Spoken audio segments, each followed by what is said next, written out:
Hi there. I am back in Arizona after a couple of long days of travel with Maggie and Sophie. Maggie, the car sick dog, that was a rough day one, but she recovered. And thankfully, I had already planned a rest and recharge day for all of us today. That is something that I now do, knowing what life is going to be like after a couple of days of travel for me and for the puppies. I just go ahead and plan that in. And I think that's really a gift in retirement. You know, when we're working, we really have to wait till the weekend to catch our breath, right? I mean, we could be traveling, we could be on a big project or a deadline, and it's just kind of the time to suck it up and get it done. And you can worry about family and rest and all the things after hours and on the weekend. And we were really building a life around the schedule that was given to us based on the roles that we had. And there's nothing wrong with having those roles and having deadlines. But now the beauty of this season is I get to build a schedule around the life that I want to build based on the values that I have. So if we haven't met, my name is Kim. This is my retirement season where I'm treating this like a sabbatical season. I've got lots of experiments planned. I'm building a life that's after work with meaning and purpose, still aligning my schedule with my values, making time for family, friends, health, and work. So if you're new here, welcome. I'm so glad you're here. You know, retirement looks different. I plan ahead now for those rest and recharge days. And it's not always just on after a travel day. Sometimes it's after a big appointment. You know, some of the guiding principles I have for building a schedule that aligns with the life I want to live is I don't schedule more than one big appointment a day. And I would call a dentist appointment a big appointment. And that appointment is not going to happen before 10 if I can at all help it. You know, I am not one of those that ever even liked the 8 a.m. Appointments, even though I was always an early riser and awake early and ready. Who wants to walk into the office and immediately have a meeting? That just was no fun. I don't know why we ever started that. But as a leader in an organization, if that was what was going on, I did my best to try to reschedule those meetings. Nobody likes an 8 a.m. But the other thing I do is I listen to my body. I listen to my mind, my energy, and try to say, you know what, you better plan in.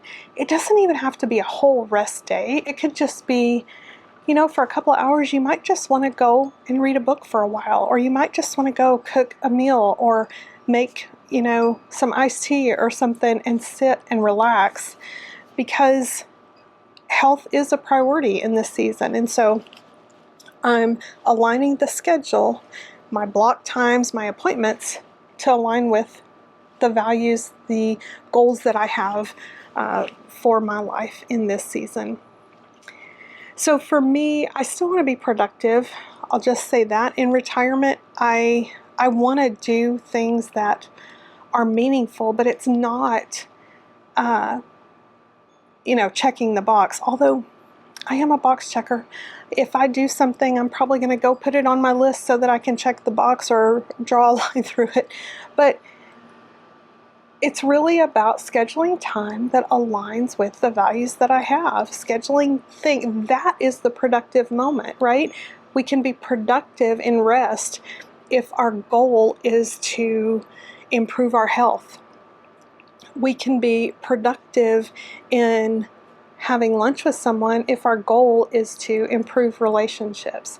And so I think it's really awesome that we get to create a life that aligns with our values and build that schedule around it, instead of trying to fit our lives into the schedule that someone else has created for us. And you know, if you think about it, in the beginning, God created the heavens and the earth, and then He rested. He modeled the rest for us. It had to have been important, or He wouldn't have done that. And the other thing that occurs to me is He didn't do it just for those over 50 or retired, right? I wish I had done it I wish I had made it a priority much earlier in my life. But the thing to remember about the rest is that's not the thing to check off, right? I don't put the Sabbath on my list and check it off, because Jesus said Sabbath was made for man, not the other way around, right? It's meant for us. It's meant for us to, he knew we would need to rest and recharge, but he also knew that we would have to refocus on our priorities. We've done all of these things through the week. You've kind of gone up this crescendo and accomplished, and oh, were we doing what was aligning with the priorities that we had? And I think that's when the Sabbath gives us an opportunity to realign those priorities. And I'm grateful for that time. I'm grateful for the wisdom in this season that gives me. Learning to honor myself in this season really takes self-awareness and wisdom to recognize that I can give myself permission to rest without feeling guilty, and I can give myself permission to work and provide service without overcommitting. And it's still just as important. It doesn't have to be high level, and it doesn't have to be extreme. For me, retirement productivity looks different. It means aligning our time, our schedules with the values that we hold dear today. For me, that's faith, family, relationships, my health, and good work.